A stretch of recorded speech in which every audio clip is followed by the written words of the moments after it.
Good morning, everyone. Welcome for this FIC Observatory breakfast meeting. For those of you who don't know us yet or who are not familiar with this format, this event today is part of a series of monthly events that take place all year long aside of the International Cybersecurity Forum, with the idea really to engage with the community, with the cybersecurity ecosystem and community. However, this session today is a little bit special because for the first time we co-organize it with our partners in the Netherlands. And I am very pleased today to co-host the session with Sarah Jane Meller, who is our representative in the Netherlands. So just maybe a few housekeeping rules before we start the session. You will see on the right-hand side panel of your screen a few tabs. One is for chat, if you need to talk to each other or react or respond during the session. And you also have a questions tab to send in any questions you may have to our speaker. And we will take some time at the end of the session, of course, to try to answer as many as possible. So as you know, this session is designed as a Franco-Dutch or Dutch-French, however we might want to call it, as an exchange of views, and to exchange and to address it, of course, we gathered a Franco-Dutch or Dutch-French panel of speakers. So on the French side, we have Alain Bouillet. You have a long career as a CISO, and you are now president of the French CISO Association, the CESA, which we'll probably present very briefly later on. And also Alex Sicoret, you are VP and Head of Cybersecurity Products at Atos, a company which I probably don't need to present. We're one of the major cybersecurity player in France and in Europe. And on the Dutch side, I will leave Sarah Jane go on with the introduction. Yes, goedemorgen, bonjour, good morning, everyone. It's my pleasure to co-host live from Amsterdam. Actually, it's election day today, so we're very grateful to our distinguished panel of guests. And I will start with Ellie van den Heuvel Davis, who's the president of the advisory board of the Forum International de la Cybersécurité, FIC, and also is the secretary to the Dutch Cybersecurity Council.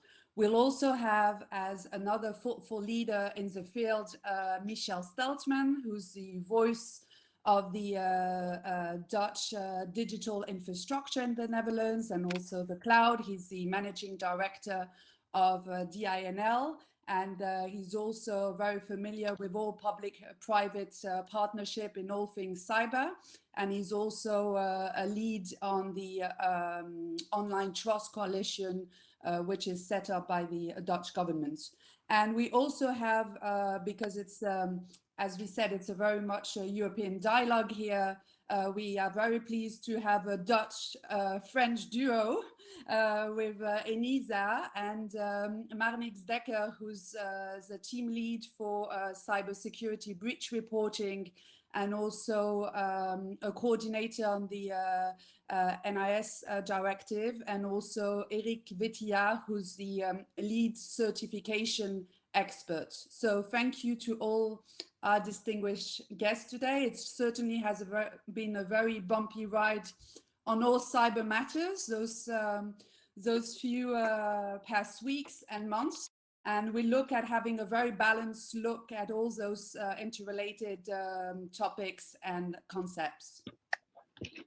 Many thanks, Sarah, for these introductions. And yeah, the session today, as you know, is a topic that has been much debated in France for quite a while now, but it's much more recent in the Netherlands, and in particular with the report on strategic autonomy and cybersecurity in the Netherlands, of which Ellie is one of the co-writers. And I will leave it to you, Ellie, to briefly present the report before we start. Okay, well, good morning, bonjour. Thank you, first of all, for giving me the opportunity to open this webinar on threats and challenges in Europe, strategic autonomy in cybersecurity. And as the chairwoman of the FIC Advisory Board, I'm delighted that our countries meet. FIC is one of the largest conferences on cybersecurity in Europe. And we are investing to become even more EU orientated. And I think this webinar is a big step towards this goal. Secondly, of course, I'm delighted with the subject of the webinar. I think strategic autonomy is increasingly essential in cybersecurity, and it requires continued attention and commitment on the highest level. We are increasingly depending on new technology, market players, and we have to deal with new threats every day. They're catching up with us. And if we respond, it's often too late. And I think that this is not good, and we can't continue to act like that.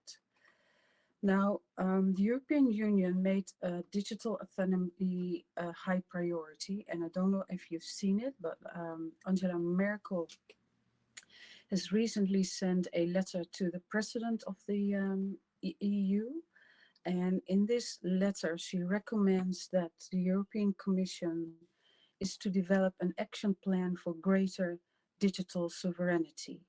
And that is in order to ensure that critical dependencies do not become entrenched with the European needs to take, and the European Union needs to take action on that. And this call is already supported by 8 EU countries. Now, as we speak, I myself am working on an advice on digital autonomy to the Dutch government. This is an advice given by the Dutch Cybersecurity Council, and it's based on one of the best studies so far on this subject. The study is written by Freddy de Seure and Paul Timmers, and it's available in English on our website, and I strongly recommend that you have a look at that. If necessary, I can talk to Emily and make sure you all receive a link to that report. Now, on this study, I will write an advice, and that is on a very strategic level, but we are also developing an assessment framework for policymakers and lawmakers, not just on the public side, but we also think on the private side. Using that framework makes it possible to analyze these various aspects of the big challenges we have. For example, 5G, or should I already say 6G, cryptography, and whatever other challenges we're facing.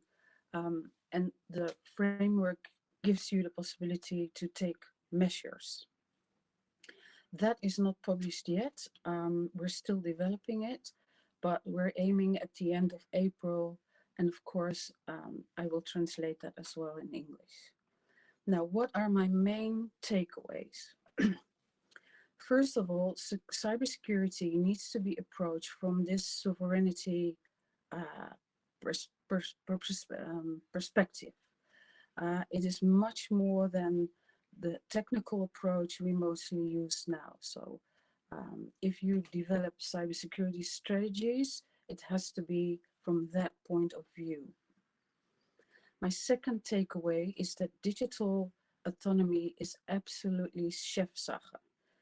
And then I mean the president of your country, of the prime minister of our country, and the cabinet needs to be briefed on this topic on a regular basis. My third takeaway is that you do need an assessment framework, and you need to use it in a public-private setting, and it's the only way to really capture all the different aspects. And my fourth takeaway for today is that we really need to invest in digital autonomy by investing in innovation and to keep the intellectual property if needed. That has to be a very, very secure decision instead of being proud when some good invention is sold. Now, don't misunderstand me, I'm not against it, but it has to be a really good, well thought decision. Emily just gave me 5 minutes, so I'm going to stick to that. And for now, I wish you a very interesting and productive webinar. And I'm terribly, terribly sorry. It's impossible for me to attend. But for now, bonne chance, beaucoup d'inspiration, mes amis. And for my Dutch colleagues, set them up. Thank you very much, Ellie. Yes, thank you very much, Ellie, for those key lessons and takeaway. Again, we will send the link to the report of the Dutch Cybersecurity Council. I think what we could show up is, I think it's very well explained in the sovereignty gap diagram of the report, where we see the cyber threats, the digital disruption and dominance, but also the big geopolitical muscle movements. And I think this sovereignty gap, it's very well explained there. And those are also, we will cover this with our other guests, because we can see that the impact of recent major cyber incidents like SolarWinds have exposed not only underlying vulnerabilities, but by their resounding magnitude have even more acutely underscored the necessity to address this growing dependence, this over-reliance, and really establish a level playing field for a strong and innovative Europe. Yes, and as you said, as we said earlier, some call it sovereignty, that would be the French. Some call it strategic autonomy, that would more be the Dutch and other European countries. But what we'll try to see today is if beyond these words and these terms, this wording that we're using, if we cannot in the end find some kind of agreement or common understanding of the situation and their conclusions, the solutions that we can resort to overcome this situation. And maybe to try to set the context, I'm going to start asking you, Alain, about the report that your organization just released recently. So what can you say about the state in play in France, about the threats, the dependencies, and how does that call for more European, or we want to call it sovereign or autonomous solutions? How does that the state of play that you conclude to in your report calls for more of the solutions? Good morning, everybody. 2 words about myself. I am the general manager of CESIN. The CESIN is a French association of CISO. We have now more than 700 members, which represent almost a little bit more than 500 companies.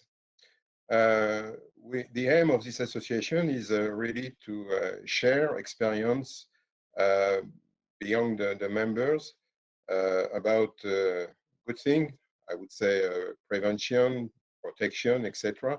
But more and more, we share experience, unfortunately, about cyber attack among our members. We product every year in January a kind of a resume of what happened with our members, the barometer. By the way, Amélie, you can send this barometer to the participant after this meeting. It is still in French, but the figures are international, and we plan to translate it as well. This study is really to measure what happened in terms of cybersecurity in France during the past year, and I would like to share with you a couple of figures about this study, which are, of course, linked to this question of sovereignty and dependency. First of all, when we ask the respondent about cyber spying, or I should say espionage, 56% of them said that they are very worried about this issue, which is pretty new. In fact, a couple of years ago, we didn't have such worried about espionage within the members. In terms of cloud usage, only 6% of the respondents said they are not using cloud services. Probably they are not aware that they are using cloud services. But for the 94% of those who are using cloud solutions, almost 50% of them said that they are more than 50% of their resource in the cloud.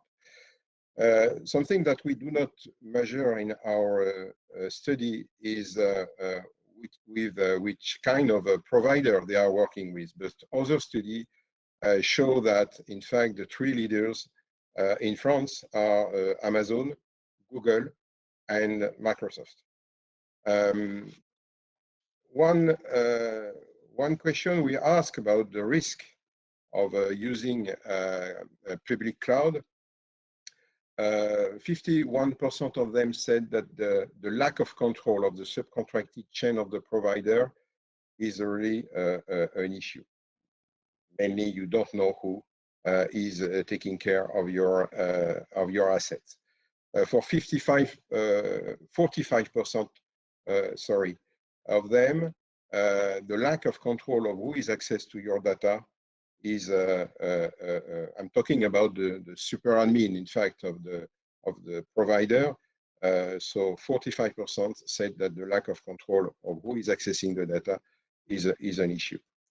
For 41% of them, the impossibility to organize audit of the solution is also a problem. 38% are worrying about the fact they don't know where, at the end of the day, where their data are, and if they are in France, in Europe, or elsewhere in the world. And there is one figure which I think is a whole program on this side, is 86% of the respondents said that the level of security within the public cloud offers, even the big one, is insufficient and require additional tools to correctly protect their data. This last point is in total contradiction with what we hear all the time, that the public cloud is more secure than the on-premise solution. So there is a lot of worrying about this question of risk within the cloud. The fact that the cloud is mainly provided by foreigner provider, and if we forgot 5 seconds this question of sovereignty, we can consider also the question of dependency.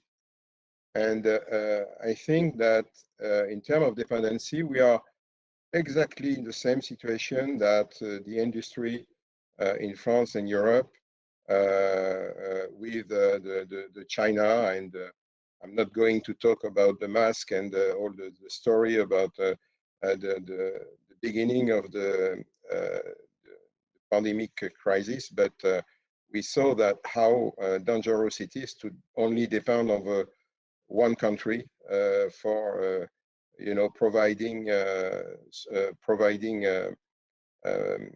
solutions. So in terms of digital, we are exactly in the same situation. Right now, France and probably Europe are only depending on American solution, to a certain extent to the Chinese as well with Alibaba, but it's less important. And of course, this is something which raises awareness, particularly in the European Parliament. But I think that we should stop to talk about sovereignty, but we should start to build it. Yes, let's talk. Less talking, more action. If I can sum it up. Yes, thank you, Alain. And I think when speaking of autonomy, as you said, dependency goes beyond legal coverage and touch upon security, autonomy, trust also maybe. So the Netherlands are home to 1/3 of the servers within Europe. So maybe we can speak when of autonomy, the question would be, who do we want to be dependent on? Michel, what is your take on this? Thank you, Sarah Jane, and thank you for the introduction, Alain. Yes, Netherlands is quite an important hosting country. 1/3 of the servers, as you say, the Dutch hosting and cloud industry has been very strong. And first, I have to share a little bit of my frustration over the last decade, because on and off, as a Dutch digital infrastructure industry, we've been trying to convince strategic partners, the government, that policy to retain our economic position was really important. But the typical answers that we got was, well, you have to think European, it's a global economy. How bad is it if our servers are somewhere in Finland or in Iceland or close to the North Pole where we have electricity and plenty of space? So it was very much a not in my backyard kind of approach. And over the last 2 years, we have seen severe problems with intercontinental subsea cables, who are vitally important for connectivity, which is again vitally important for data centers, which is again vitally important for cloud. We've seen stops on electricity. We've seen blocks on extending data centers, because the relationship between our future economy, our future earnings, our strategic autonomy, and the cloud was not seen. So for us, it's like coming home when finally, I think European government, and still the Dutch government has some work to do, but European government sees, it really is all about cloud. Like Alain said, and that's the first point, I think the first takeaway, it's all about the cloud, because everything we do, what we're doing right now, here sitting in a conference, can only run because there are servers sitting in someone's on someone's cloud in someone's data center. That's today's reality. That's everything we do, commerce, government, everything else. It's sitting in the cloud. And even with the AI approach, AI, how can you do AI? Well, there's only one way. There is not, let's say, a bunch of software technology that you can buy and set up in your basement. You have to go to Amazon, Google, or Microsoft, pull your credit card, create an account, and then you can do AI. So with our whole increase in all stimulation of using AI in the EU and in countries, we increase the problem. We increase the problem that we are dependent completely on a market that's no longer completely in balance. So with that realization, we come to the second point, it's all about trust, because lack of control in itself is not a problem. If you step in an airplane, the fact that the pilot controls the airplane and not yourself is not a problem, because we have a system that we can trust. The whole system of how that works. But in cybersecurity, we're apparently not that far advanced. We have not established a trust system that you can really trust. And that is my point with respect to trust. The matter of trust and autonomy are often confused, and that's bad. I think very bad for the cybersecurity industry. That's a point, because if we say, despite the fact that that players have certificates, have cybersecurity schemes, have audits, have reports, we still don't trust it because we feel we have lack of control. And in essence, and Marnix knows that, they developed the 5G toolkit. And if we say, well, despite the fact that there's a 5G toolkit, we still think we need political measures to protect us from, let's say, the Chinese. Essentially, we say we don't trust the system. We don't trust the 5G toolkit. We don't trust that system can service or highlight potential flaws or leaks or things in the cybersecurity. And that's my third point here. Trust, if you dive down in trust, you see that trust is a matter of the intrinsic reliability. It's a matter of how that's being checked and the information that we have available. And if we confuse that with autonomy, we say, well, despite the fact that we have those things, we still think that somebody can access our service. To drill down a little bit on that, the fact that we're depending on technology it has never been a problem for the last 3 or 4 decades. We always bought our computers and our stuff from somebody else, from non-European players. And I can compare it to the electricity grid. You know, the fact that you can buy cables or transformers or let's say switches from somebody else, from the United States, from China, is never going to be a problem until some other country, some company in another country that is bound to other legislation is going to run your electricity grid. Only then it's going to be a problem. So I think with the that's the third takeaway. First of all, it's all about the cloud. Secondly, it's all about trust. And third, we have to separate the two: technology from services. And with services, we have to emphasize on first of all, are they sufficiently in control? Are they sufficiently protected by reports, by audits? Secondly, autonomy. Do we want to be dependent on services from other countries or services that reside in other, let's say, legislative frameworks? So that's a separate question. It's more like a political, who do you want to be dependent on? You know, a Chinese solution can have all the seals and all the marks and all the audit reports, but still we think there's a political dimension, not that we don't trust the system, but that we don't want to be dependent on somebody else's services. So I think it's very important to make that distinction between those different points. And I vote, that's my last point, for very much, I think one key action is that we establish European frameworks that can establish trust. If you look at that, a typical cloud service with the highest level of security has American reports like the AICE or the SOC 2. That's the system that apparently large companies trust. And we have no European alternative. So still, if we require the highest class of, let's say, the highest degree of quality or service with the highest degree of reporting for European cloud service, we still are requesting American seals of trust. And I think that's a very important takeaway, that we have to replace those by something that is truly European and can truly, let's say, stand the heat and can truly provide us the trust in services that we need. And probably Eric will talk a lot more about that particular topic. That's more your subject, how Europe is going to fix that one.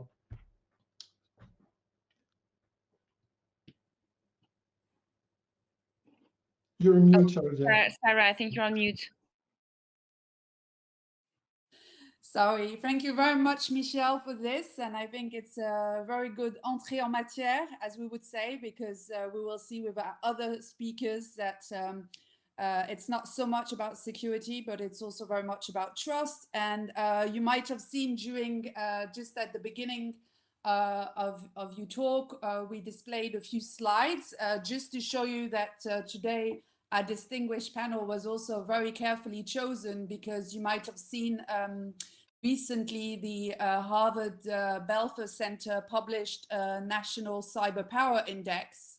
And it's very interesting to see that respectively the Netherlands and France rank 5th and 6th. So that's very, very interesting to know. Germany ranking 7th. And the other slide that we displayed that you will find in the report of the Dutch Cyber Security Council on strategic autonomy is about this sovereignty gap that we mentioned.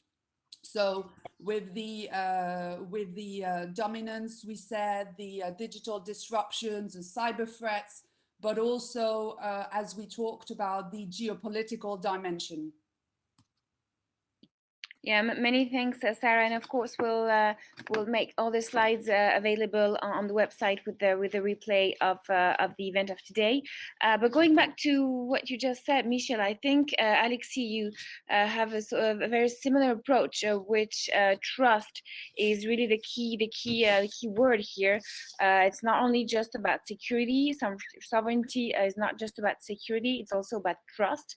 So, what exactly are the assets that we need to protect? And what are the trust challenges, if I may say so? Yes, thank you. What was very interesting in the discussion we just had is that we had people somehow representing users, infrastructure, states, and when we talk about strategic autonomy or sovereignty, I believe it depends what you are talking about on who you are. And I would say that there are two different topics we have to address.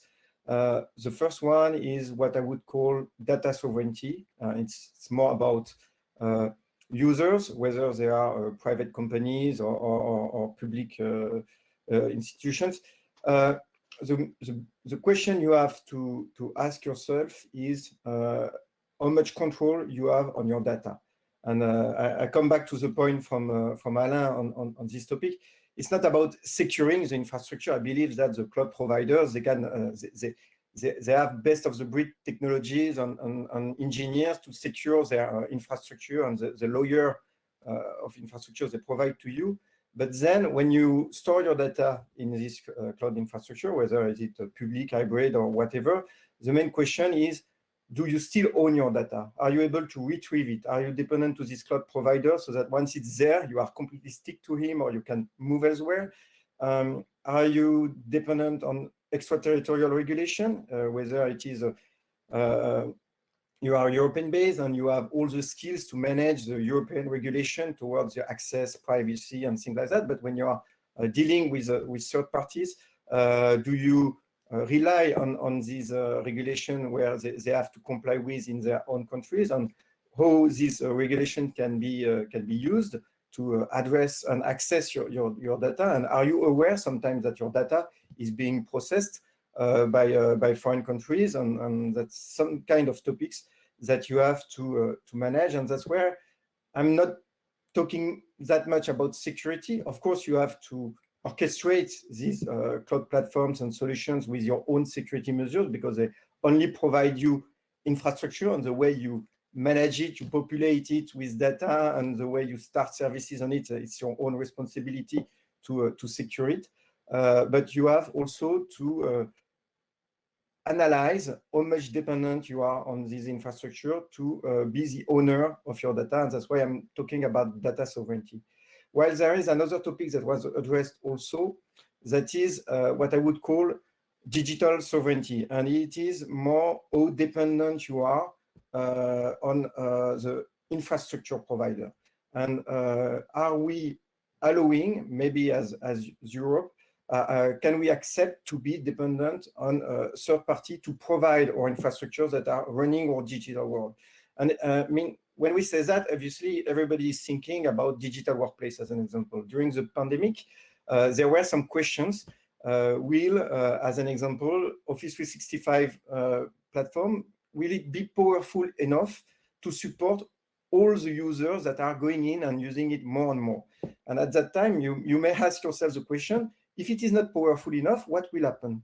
Will the US government ask, Microsoft to serve at first the US citizens and then to look for Europe? That's a big question that hopefully didn't really came to that kind of topic. But I mean, that's the kind of question that we realize it's important to deal with it.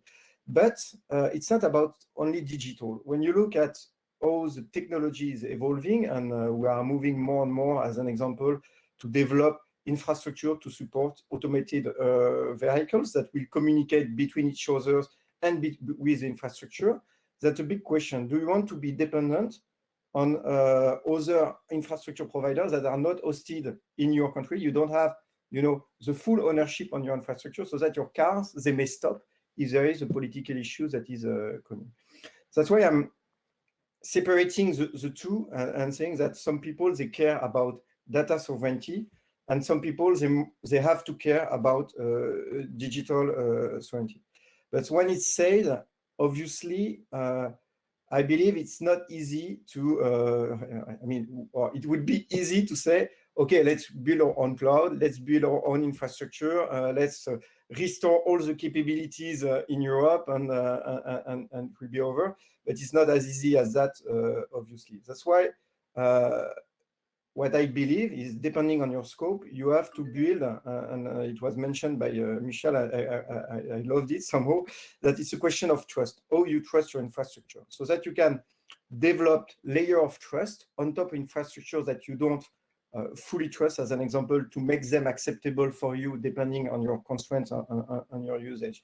So that I would split it in three categories. There are some kind of critical assets on which you cannot accept to be dependent to third parties, and then you have to build your own. Maybe it is related to automated vehicles infrastructure that are running on your own ground. It could be related to some technologies that are contributing to the security of your infrastructure. As an example, and it is more state-related, but there are many countries that are developing their own encryption capabilities, because it is the cornerstone of the trust you will need. And it is very important to keep that kind of capabilities and ownership on that kind of capabilities. That's one example. It came usually from the sovereignty part of the industrial policy of countries, because it was mostly initially defending, used for defense purpose and to protect the secrets of the states. But obviously, we need to have kind of broader vision at European level, or we build and develop these critical capabilities to protect critical assets and infrastructure. Then you have some sensitive assets where the made in Europe is somehow either not needed or is impossible to achieve end-to-end, for which you have to build that kind of layer of trust on top.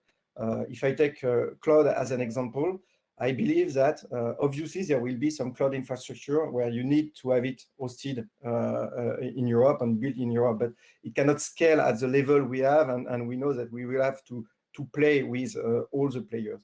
Then the question you have is, do I have to generate and store my identities of my people within this cloud platform? Do I have to rely on them to generate and manage my encryption keys?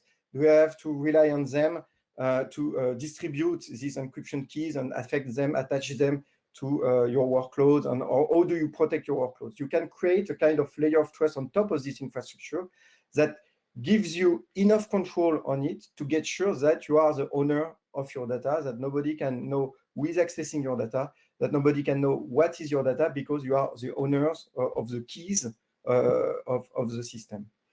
And then there is a third level, I would say, moderate assets, cloud services that are not the one you want to, you really rely on to survive, I would say, for which I believe there could be kind of controls that are more based on security requirements, privacy requirements, that could be driven also by regulations and compliance to some standards, allowing you to know that these people that are providing you these services you accept to rely on, they comply with some minimum levels of regulation that makes them compliant with your needs from a privacy or security perspective.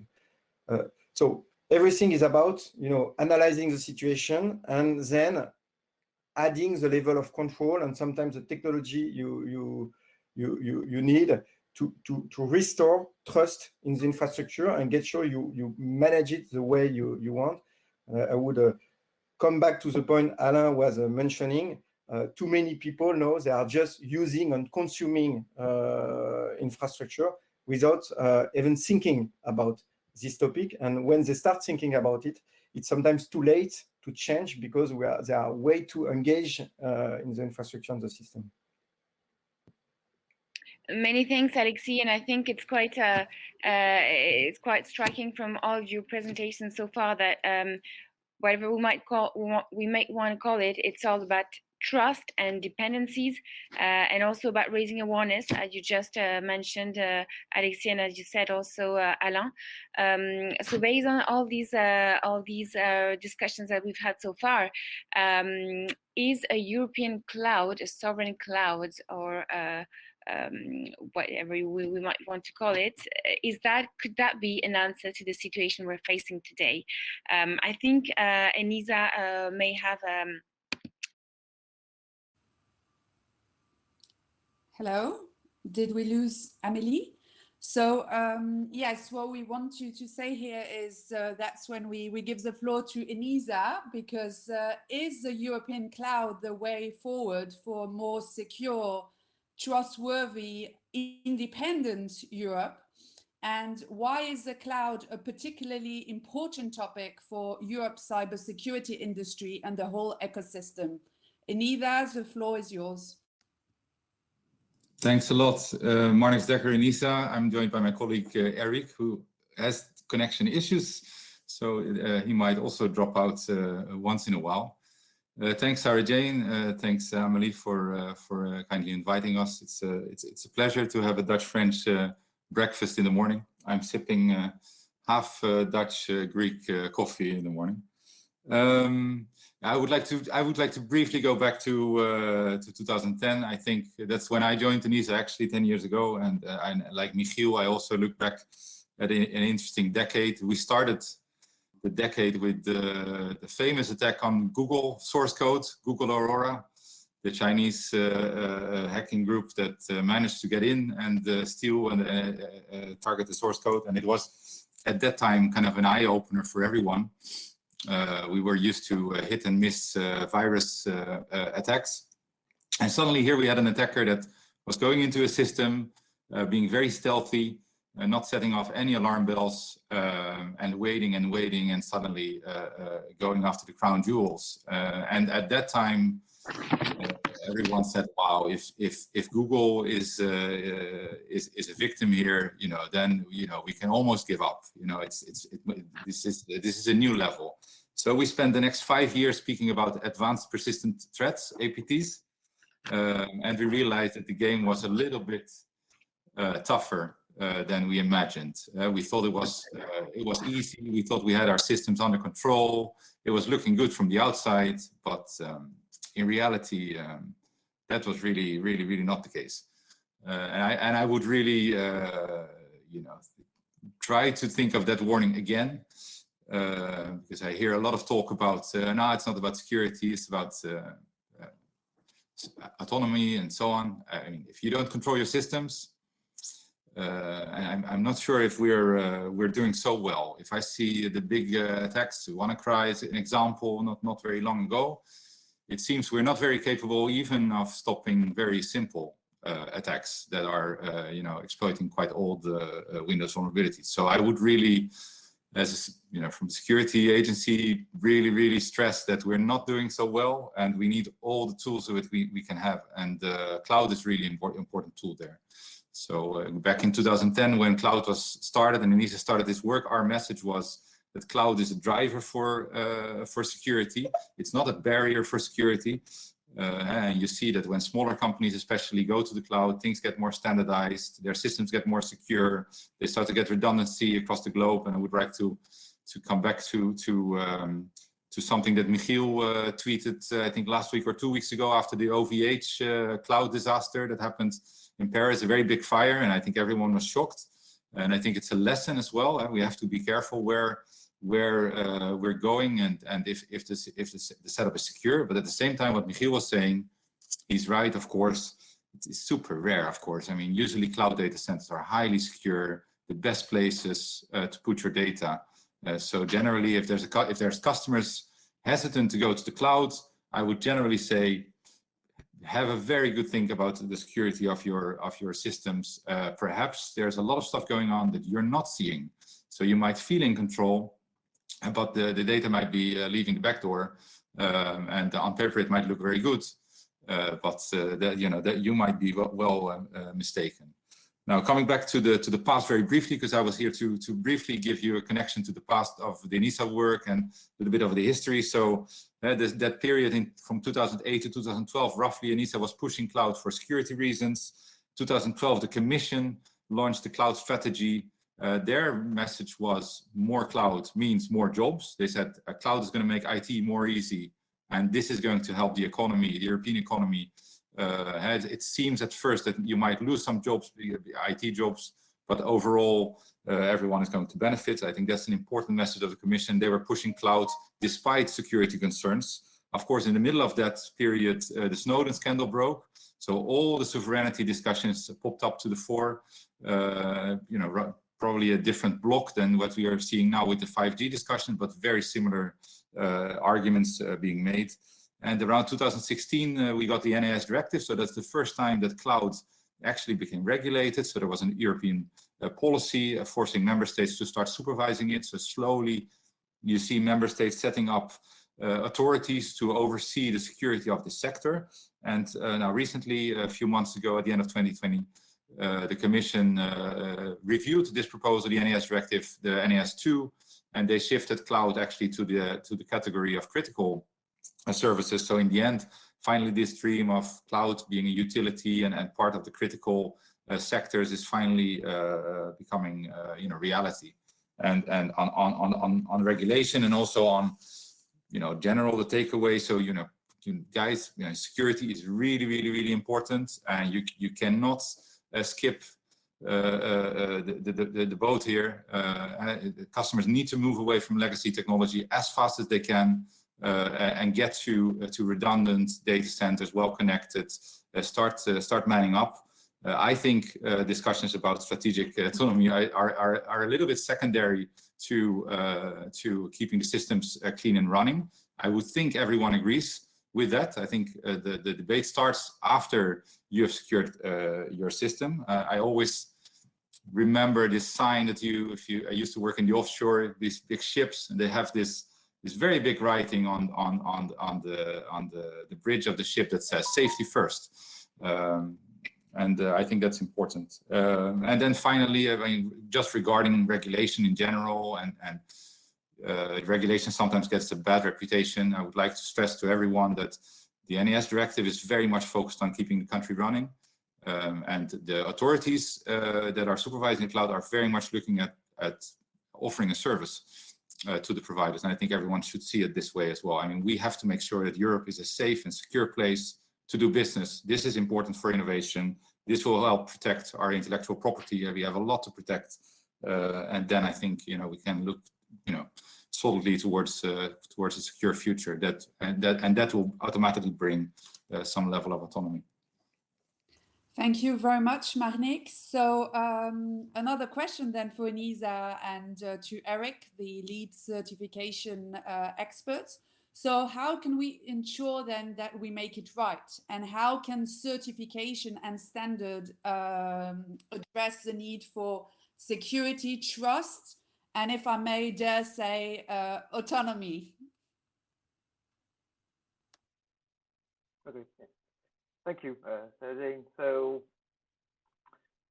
thank you for having us here. I would say that first, certification very naturally is about trust, because the whole idea behind certification is actually to have some third party look at something and then help the others, trust that thing. So, also, this is not new. I would say for cloud providers. Most of them, or at least those with a certain size, are already going through some kind of assessment. Many have at least been assessing their information security management system, so they have a ISO 27001 certificate, even some with specific cloud extensions. But also in some verticals, I think as Michael mentioned, cloud providers use the ISAE standards, but SOC 2 or other variants. Basically, they get a report from their audit firm. So all of these of course, they're not perfect for the cloud because their focus is mostly on the management system, so they're missing a few things. They're focusing on processes, so they're good for some things, but they don't cover the full service. So a few years back, I think several European member states went and defined their own programs for cloud services. So we had 5 criteria defined in Germany.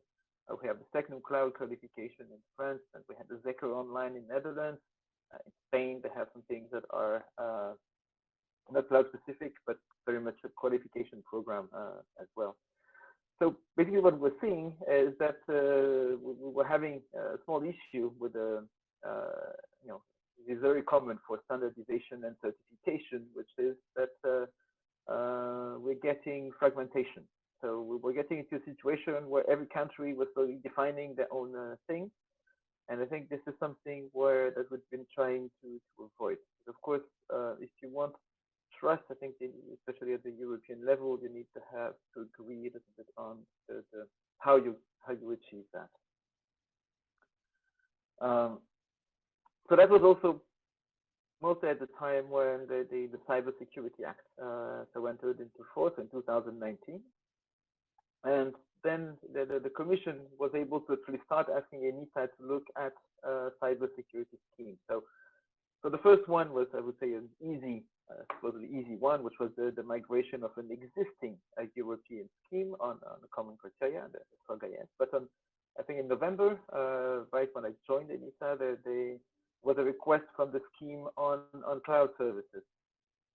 And of course, there we had to follow a few important things, and the idea was, of course, break this fragmentation that was building in Europe, but also maybe to go a little bit wider than what every country was doing. So what we wanted to do first was a baseline certification, so something that could apply to any cloud service, from infrastructure to application. So here we're talking about very different things, and also from very big to very small providers. So in order to support that,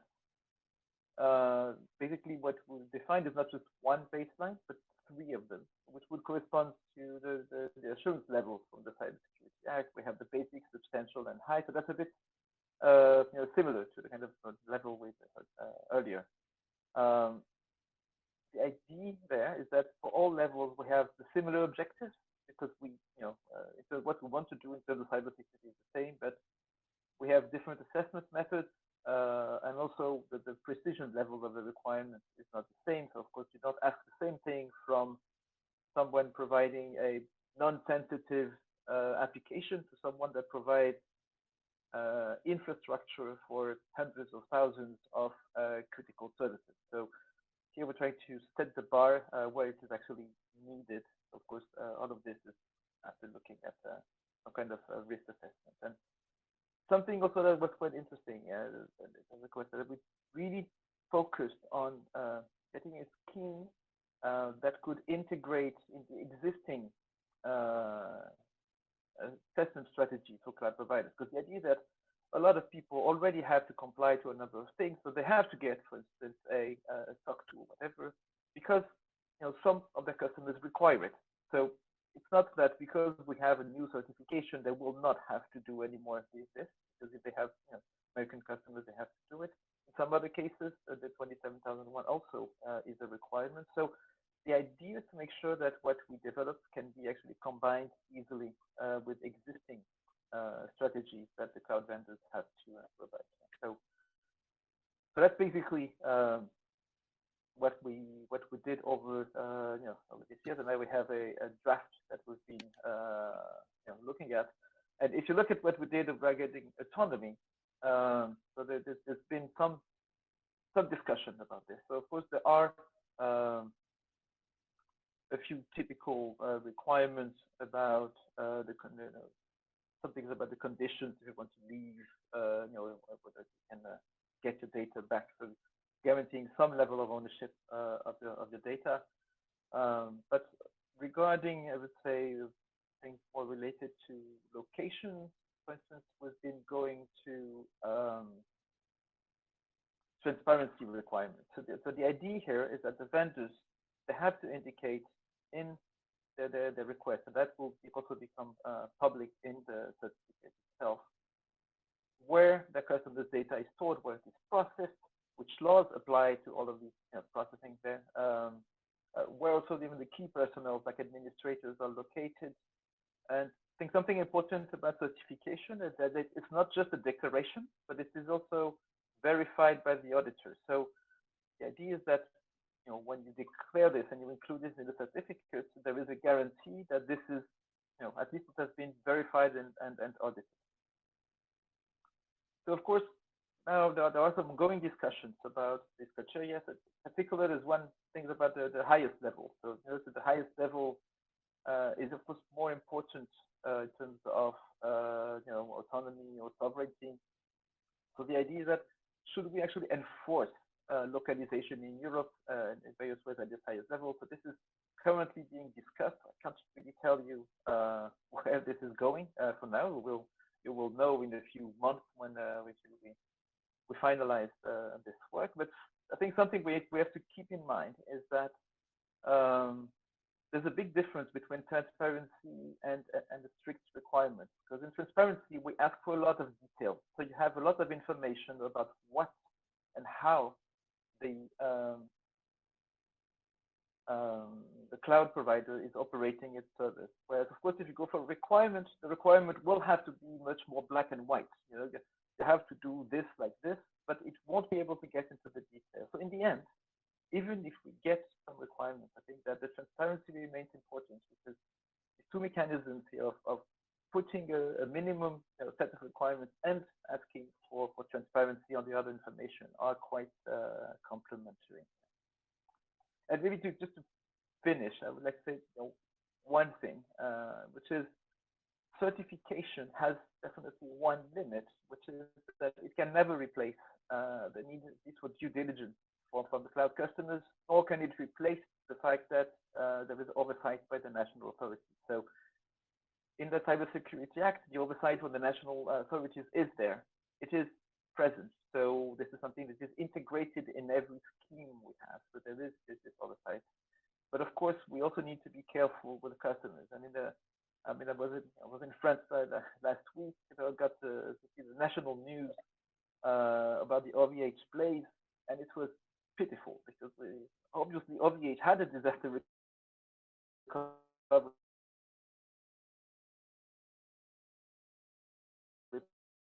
Oh, I think but from what I heard on the TV here, a lot of the customers didn't. They were like,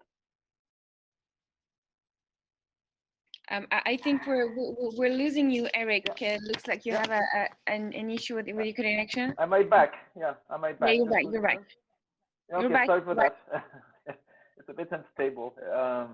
Yeah, so just want to say that many of the customers of OVH didn't have it. So standards and certification, they can definitely shape a market. They can provide all sorts of foundations that we can rely on, but it's only one link in the full supply chain. And we have to make sure that the customers do their job as well. And in particular, when we get into a situation where you have one cloud provider on top of another cloud provider on top of another cloud provider, then this is something where I think we have to be very careful that every component actually does its job appropriately. And I think this is about what we're trying to do also with the scheme. Yeah, thank you. Yeah, thank you, Eric. I think that's a very good transition with a point that we haven't raised yet, and which is, however, at one of the key key element of our discussion is the GAIA-X project, which is a way by which Europe has made a huge step towards a cloud sovereignty or autonomy. What is at stake really for the European cybersecurity industry with the GAIA-X project, and what are the challenges that we may face? Maybe just quickly, if all of you could have just one word on this before we go on to trying to find solutions. Michel, what do you think is at stake for the European industry, and what are the challenges that we may be faced with? Well, I think my take on that is to react on one particular remark, Eric, that you made, is that you say your certifications and trust can never replace due diligence by customers. And I strongly disagree, and I'll explain why, and why this is how we as Europe should differentiate by establishing trust that really everybody can rely on. I see. Because basically what happens is that with the large players, if you look at the autonomy matter, then the large players, Amazon, Microsoft, Google, give customers no opportunity at all to do a due diligence. There is no way that as an SME, small type user, or let's say a software cloud provider, European, you can do a due diligence in Microsoft. You cannot visit them, you cannot get the materials. It's pretty much as it's offered. So they have a very strong advantage because of the inequality in size. Whereas the smaller players are constantly subject to scrutiny by all their customers. In that power inequality, a larger customer can go to a smaller cloud provider and say, open up your files, open your data center, show me everything. And they can even sometimes force smaller providers to do specific things for a larger customers. And that gives these large players a very strong advantage over the smaller ones.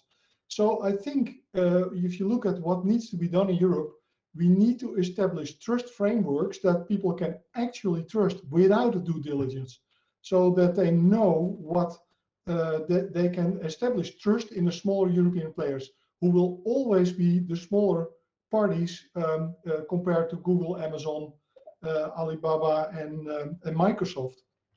So that means that we have to step up from, okay, they have done something in security, but the customer is in charge to check it all again. We have to establish trust seals and trust marks that actually constitute trust and that actually are as easy to use as pulling out your credit card and going to the cloud. To drill down a little bit on that, the problem with that is that, and that's something that Eric, maybe you can react, that we see, is that the whole European approach seems to be aligned with, let's say, checking products and not so much services. So with product, you put it in a lab, you slash a hammer on it, you freeze it, and then when it stands the tests, you stick a seal on it, and then it's approved and it's gone. But with cloud, tomorrow, something which is safe today can change and can no longer be safe tomorrow. So you need a completely different approach for services that continuously and constantly checks, verifies that your cloud provider and everybody who is participating in the value chain in clouds is in control and supplies sufficient cybersecurity and trust. So I think that's our challenge, that we can only protect the European industry and protect the smaller players if we establish a trust system that is as strong as the American cloud providers are doing, and that people can instantly trust, so that we have to move away from I have to inspect it every time all over again, and I have to inspect the entire value chain. And if I want to avoid that, I go to Microsoft because they have all done that. So I think that's a major challenge that is ties security to autonomy. And Yeah, that's what we do. Many thanks, Michel. That's quite a challenge indeed. Alain, can you comment on that as well? Yes, with the microphone is better. One word about GAIA-X, because I think it's the central the question this morning. For me, the main challenge of GAIA-X is how they are going to provide confidence to their client, to their future client, with Amazon, Google, Facebook, Palantir among their members. Personally, I still do not understand why we cannot build in Europe a solution without these American leaders, at least at the beginning, maybe later, but from scratch, I don't understand why we cannot do something without them. they are unbeatable in terms of lobbying. And I am sorry for the European provider who are working very hard. I know a couple of them to build this solution. But at the end of the day, I don't believe that it's going to be a sovereign solution. It's going to be a European solution with American partner and maybe Chinese. So I think that it is a mistake right now to call this solution a sovereignty solution. It is something else.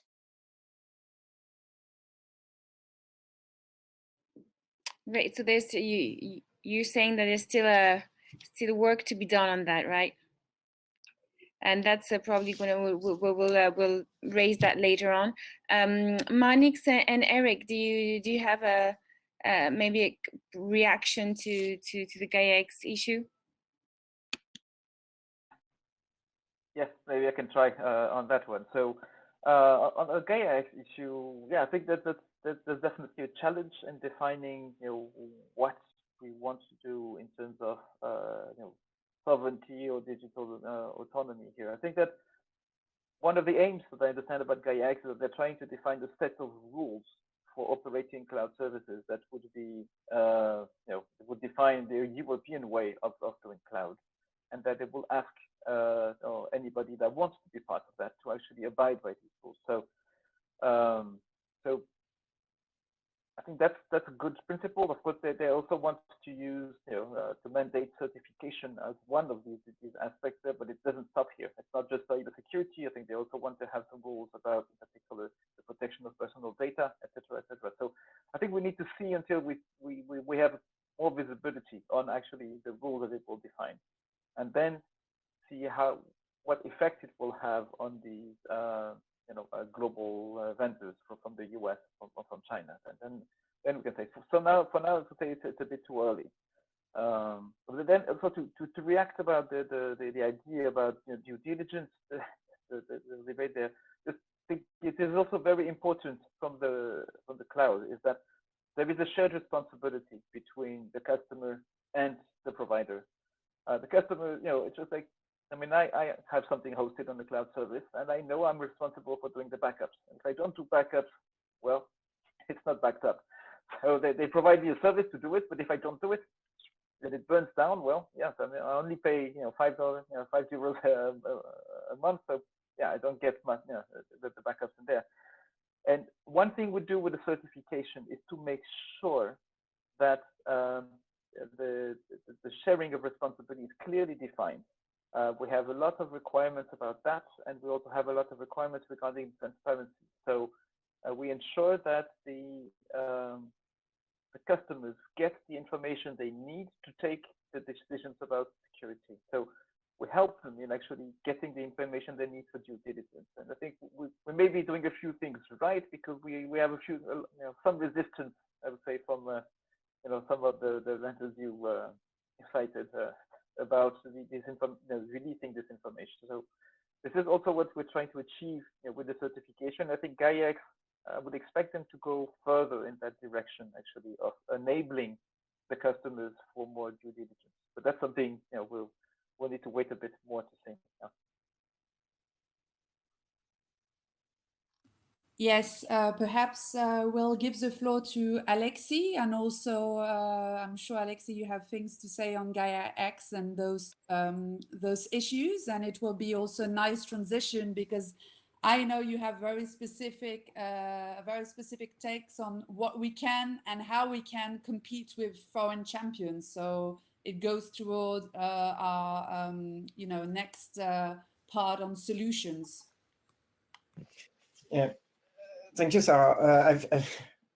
What I heard is very interesting, because sometimes people, they say we need a sovereign cloud or something like that, but there is no one cloud. And that's, I believe, the first thing we have to take in consideration. It depends what you call cloud and for what purpose. And many companies or public stakeholders, they use hybrid cloud solutions, sometimes private ones, sometimes hybrid, leveraging Google, Amazon, Alibaba, operating worldwide. And so that's, I believe the first thing around the GAIA-X initiative is to define what we expect from it, and maybe to have different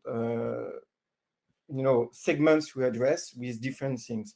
Then when it's done, what is very complex at European level is aligning the positions, whether it is at state level, whether it is across the players, to have everybody sharing the same understanding, then being able to build a solution that maybe will be on some specific segment, dedicated European cloud, for which we will have to define the level of sovereignty. As Alain, as I mentioned, we are NEO dependent on chip makers at the last extent and everything, so that we cannot have everything in Europe. And that's all about defining the expectation, aligning the way we will address them all together, and then building this trusted environment with a level of trust that will depend on what you want to host and store and process in this cloud infrastructure. So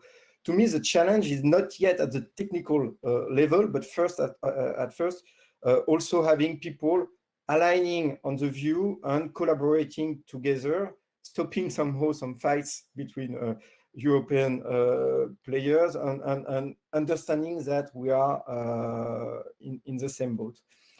Then I would like to come back to the certification scheme we were mentioning, and the very interesting discussion between Michel and Eric about what do I want to do with this certification. My call is for a very strong certification scheme in Europe that we can trust.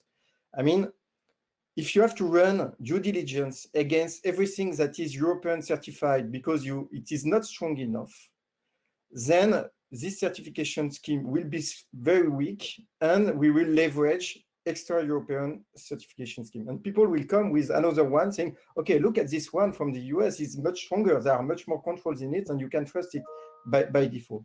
What we need is to have certification schemes that are strong enough for the majority of usage, where you believe when you use it that it is complying with the European mindset. I would say it is about privacy, it is about keeping ownership of your data, it is about sustaining your European growth with trusted infrastructure, getting sure the people they will get in with a lot of confidence. When I look at what is existing on the product part, if I have a scheme that is applied to my hardware security module that I develop, I mean, it is stamped by the French government, and nobody is getting in to get sure that it is secured, because they know that the source code has been audited, that it has been designed in France, and that it is trusted because you have laboratories that work on it, and they gave a very strong stamp.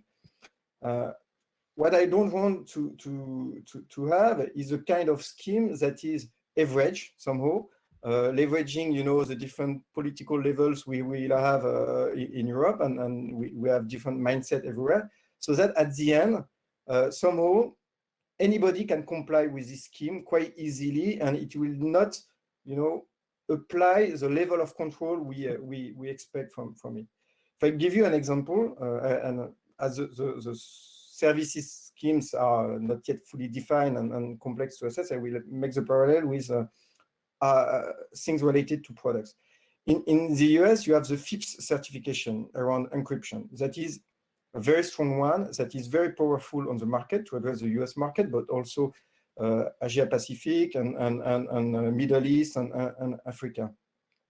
If I have a European scheme in place, and as an example, I take my HSM again, if I want to get the FIPS certification, the scheme has been defined in a way that it is nearly impossible to get it in Europe, because it's very difficult for labs to get all the agreements to deliver FIPS certification, so that I have to ship my source code to the US to get this stamp to be able to sell outside of Europe. And this is something I don't want to do, because I have also some stamps in Europe, so that I know that my source code has been checked, designed in Europe, and that I have a very high level of trust. Of course, if I ship my source code to the US, then I cannot guarantee the same level of confidence. I lose control on it. And what I really call for is certification schemes that are strong enough to address the European market, but also to go abroad. And as an industrial player, being able to address and serve Europe, but having a model that helps me to go also outside, competing with the European, American, Israeli, Chinese people. So that's something that is very important. So I will maybe conclude, Sarah, but what I would call on top of the GAIA-X initiative is kind of industrial policy at European level that is to be designed to give very clear guidance what we want to share as a European countries, what we want to build, so that it is enforced by regulations, by certification schemes and things like that, that are enablers to be able to develop that kind of capabilities. What we see when we try to compete with, I will take again the Americans as an example, there are a lot of schemes in place that are there to support the policies, the industrial policies that is defined at the American level, so that they, on one hand, fund the industry, they invest in it. We've seen very recently that DARPA has announced to support the development of homomorphic capabilities, post-quantum cryptographic capabilities on the US ground, so that there is a lot of funding that is coming there. There is an industrial policy in place with certification schemes that are developed so that this technology, once they are built and brought to the market, then they are trusted by the customer so that they are bought by the customer. It creates kind of market that is funded by the fact that there are some orders coming, so not public orders, but people using this technology. Then it is funding the next steps and the scale up of these technologies. And then there is obviously kind of, I don't know if I should call it economic warfare, but promoting these technologies to address with regulations and support from the politics to extend the footprint of the US capabilities across the world. Somehow, I would love to have something a bit similar in Europe, where we define what we want to achieve, then, and it can come across GAIA-X, what are the requirements we need, what we need, why do we need a sovereign cloud, if I can call it like that, to support the digital autonomy of Europe, meaning being able to deliver its services to run by itself, but also building large players that are able to compete worldwide, so that once they have addressed the worldwide market, they are funded by all the sales they do abroad, and we can have a kind of virtuous circle getting bigger and developing more and more capabilities. It cannot come only from public fundings, the public fundings that can initiate, I would say, the move, but then we have to be strong enough to address our own market and then extend globally to get the money coming from the customer to pursue and get bigger. And it won't be a 1 month or 1 year journey. Obviously, it's a vision over a few years, I would say. No, thank you very much, Alexis. I think that's excellent. And again, I think FIC is this kind of open platform for dialogue. So it's an ongoing conversation, but we see here that we have kind of a through line about Europe, boosting Europe's industrial future and really having this shared vision. And we saw that also Europe, and I know, you know, a lot could say that we have market prescriptive, but also world-class regulatory framework when we take, you know, GDPR and so forth. So how do we continue to build upon that? But also how do we have this enabling environment and, you know, and also have kind of the scale up, the step up. So I think now if anyone wants to have a little word before we take a few questions, I see it has been very dynamic with the question, but perhaps a last word from everyone on just the way forward. And yeah, as we were saying, on stimulating EU players and yeah, kind of the yeah, the funding, the support for diversification and the go-to-market. Yeah. Michel, do you want to start with what you think is the way forward? Yes, absolutely. I think, well, it's been mentioned a few times. The GAIA-X project, I think, pitches it perfectly well. The GAIA-X, basically the X, the upper part, that's the market, that's the user part. Like Eric, of course, on that point, I strongly agree that also, you know, cloud users, the market, you know, traditional companies have an obligation, have responsibilities to ask the right questions, to request the right trust, and to also do their part. So the upper part is using cloud and preferably using European cloud. You know, if autonomy is a serious issue, then you know, companies who use the cloud should also ask themselves, what sort of dependencies do I want? So those systems. And then the lower part is the, like Alexis pointed out, European cloud industry. Medium and stronger players that should be put in a position to actually compete, to have their services. So not just a few companies, but sufficient company. European approach is not one of, let's say, of hyperscalers, but is one of federation. So many companies that cooperate and over which you can port your services. So I think that vision of GAIA-X is excellent, is really fitting the European perspective. And then the middle part, let's say the X on the X, so that's the trust. And that's been discussed, and I strongly agree with Alexis. We need to establish a trust that really works, that means something, that is as meaningful as the trust seals that are provided by the hyperscalers and the large companies. So we have to step up from, let's say, the simple approach. We have to do something that really works. And on that trust level, we have to establish our trust seals. We establish the way it's being checked, and we have to establish the information that's being provided. So that's, you know, trust, that's what we formulated in the Online Trust Coalition, is the addition of those three. The intrinsic reliability with all the ISOs and everything. Secondly, the way it's being verified and checked and audited. And third, the information that's being provided to the market, to the end user.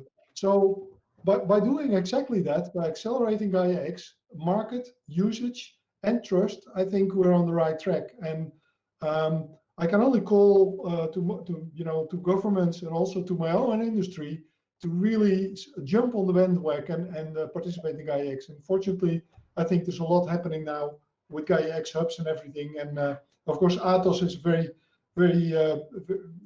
has been very instrumental in setting up GAIA-X, so very good. And of course, as the Dutch, we're a little bit afraid that we trade international sovereignty for French sovereignty, but you know, so the Dutch industry also needs to step up and needs to participate. We have to think European, and we have to cooperate.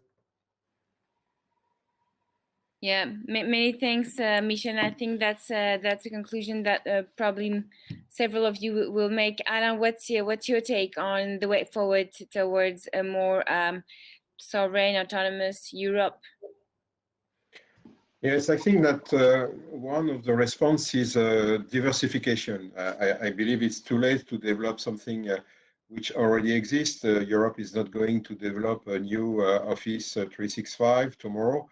My point of view is that we should develop many alternatives to give the choice to the European companies. I am not here to advertise a product, but there are a lot of small companies in France, like Udrive, like GoFast, who are providing interesting alternatives for collaborative solutions. Same for video conference. We have seen many alternatives to Zoom or to Teams during the pandemic crisis. It's encouraging, but unfortunately, as of today, for many services, companies still not have the choice, and it is often less risky for a decision maker to choose the same solution as is a friend or a neighbor. The result of this situation is the dependency and what happened, for example, with SolarWinds. This company has been hacked, and and provide update, legitimate update to their client, and all their clients were infected. And among these clients, there was a giant like Microsoft, like security providers as well. And at the same time, the same Microsoft announced a vulnerability with Exchange, where again, thousands of companies has been hacked through this vulnerability exploited by attacker. So I am thinking in one day where we all in Europe and in the world are going to receive a patch Tuesday, which will be infected. So think about this kind of issues. And I think that it is a result of the extreme dependency that we have.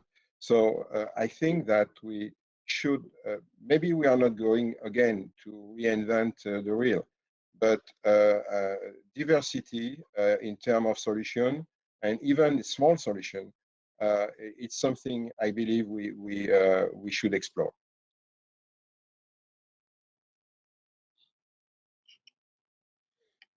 Yeah, thank you, Alain. And I think this all sort of it's quite complementary of to Michel's take on this. Alexis, what's your what do you think is the way forward in Europe for more? I think you're I think also more on the idea of strengthening European champions, on strengthening, consolidating the European market as well, and also finding funding to support these initiatives. In fact, I would start by saying there is hope still here, because to give you an example, 5 years ago, I was one of the founder members of an organization that is called EXO, European Cybersecurity Organization, that was created in order to share guidance with the Commission on the strategic research agenda that is where the Commission wants to invest in cybersecurity, so that in H2020 there were some specific fundings dedicated to develop capabilities in Europe in terms of cyber, and starting identifying what would be needed and where the Commission should invest.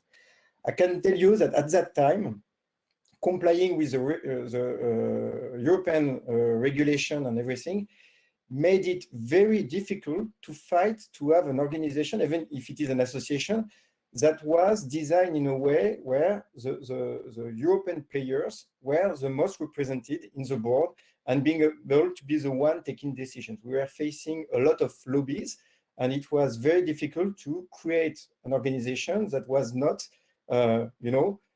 driven by Chinese or American players. For sure, the European industry is not well represented as the lobbyist at Brussels as much as the Chinese or the European American ones are. And we were calling really for this strategic autonomy topic, not even being able to use the sovereignty word at the time. And it was very, very difficult, and we had to fight to be able to structure something like that. 5 years later, I see that the position is moving from a political standpoint. So we see Ursula von der Leyen promoting strategic autonomy, understanding the need for kind of sovereignty on the infrastructure layer at European level. And we started initiatives like GAIA-X. Obviously, it's not easy. We have to comply with a lot of regulations, rules of engagement and everything. We have member states at European level. We have partners and others. And it's something that has to be built, playing with these rules, but keeping in mind the direction we want to take, and really being very, very strong on this. Otherwise, we will face a lot of influence coming from some. Then what Alain said to me is very interesting. There are a lot of initiatives in Europe to be able to somehow compete with, as it was said, with Teams or Zoom, or you can find a lot of small players being able to address one small segment. What we may need at European level is some more larger players that will be able to invest more in these technologies, to be able to bring technologies that are really competing with these players. Because obviously the question of interoperability, why people are choosing Teams is because it's really easy to use. It is interoperating with all other companies that are using it. And Microsoft is building a kind of ecosystem that is very strong. So if we have only small players building the same capabilities, trying to compete and addressing their own small market, it could be France, Germany, Netherlands, or whatever, it will not fly, because these players, they won't scale enough to be able to compete with the American or Chinese players. So we need, and I come back to this point, a kind of industrial policy at European level, a strategy at a political level to support the creation and the growth of large players in cybersecurity that will be able to tackle the challenges we are identifying here. I mean, it's not small things. It's not just about building a chat solution. We are talking about building sovereign cloud capabilities that will need a lot of investment, a lot of capabilities that will need global footprint to be able to deliver for customers that are located all across Europe and sometimes all over the world. So that we need also to start having large players being able to invest both in services and technology to sustain what is called by the politicals. Many thanks. Yes, thank you very much. Oh, go ahead, Sarah. Yeah, thank you very much, Alexi. And as we can see, we've got a lot of work to do in Europe, and we have kind of a holistic strategy to have in place. But this shows, and as I said at the beginning, today is election day in the Netherlands, and actually we'll see if we end up with a digital affairs minister or not in the next weeks. That could be quite interesting. And as we said, it's a very ongoing conversations for FIC, for the One Conference, which are two of the leading cybersecurity conferences in Europe. But just before, because we'll, for the diehard, we'll just take 2 questions just to, just before maybe give the floor very briefly to Enisa, and with our renewed appreciation to everyone on this call. So, I mean, very briefly, I don't know, Sarah Jane, I mean, I suppose just the outlook, just very briefly, I mean, economy and jobs and economy, that's going to give us autonomy. There's no way around it. The biggest threat to Europe is economy, lack of jobs. This is going to kill our democracy. It's going to, we're not going to have control. So if we continue to focus on rules and rules and rules and penalties and legislation, yeah, that's not going to make a very interesting climate or a good ground for innovations and tech companies alike. And so I think, we've done it in the past. Airbus is a very good example of and every time I step into an Airbus airplane, I'm just really happy. I love the plane.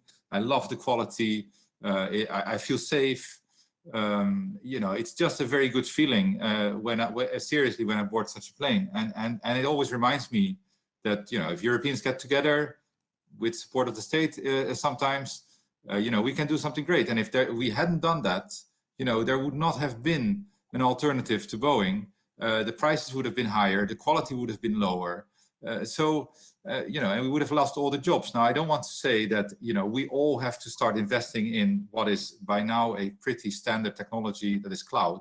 But I do think that investment, creating the right climate, not focus only on the rules, look ahead, look forward, look at the new economy.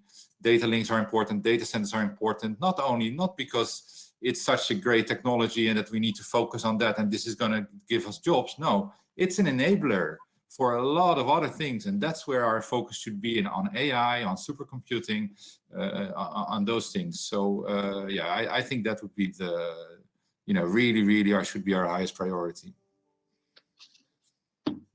Many thanks, Monix. This is, as you said, Sarah, there's still a lot of work to be done on many fronts, and until we reach this global aim.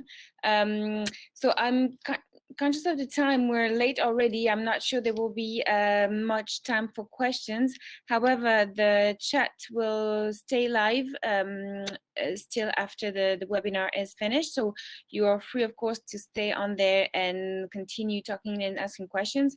Of course, if there are any specific questions that have not been answered during this webinar and for which you will need answer from our speakers, please feel free to send them by email and we'll forward them to two of the speakers today. So just as a way of a very, very quick conclusion, because I know some of you have to leave at 10 and we're already late. A huge thank you to all of our speakers today, including Ellie, who's left. I think despite all these differences in wording and approaches, I think what we can keep from today is that it's all about trust and dependencies, and sovereignty and autonomy may be different ways of formulating it and of seeing it, but at the end of the day, I think we agree on the conclusion that we need to do more to get to keep Europe is a strong and independent Europe, and that there is a lot of work to be done in that sense.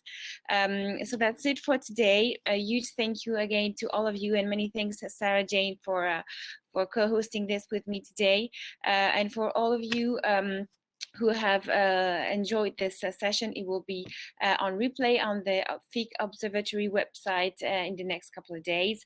And if you're interested in the next session, it will be on the 29th of April on crypto crime, so a very different topic, and it will be in French this time, but you're of course more than welcome to attend again. So on this note, many thanks for also all of our attendees today, and I'll see you in the next time then.